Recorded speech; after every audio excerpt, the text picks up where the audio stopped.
What is anxiety?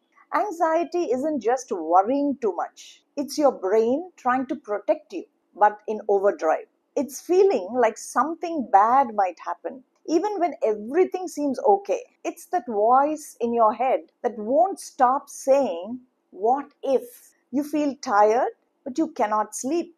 You want to rest, but your body stays alert.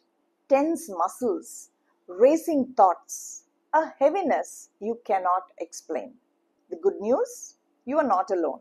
Anxiety is real, and so is healing. Talking helps, support helps. You don't have to carry this alone. Anxiety is not your identity, it is something you experience, and it can get better. One step at a time, one breath at a time. Let's start today. Anxiety disorders are characterized by excessive worry, fear, and nervousness that can interfere with daily life.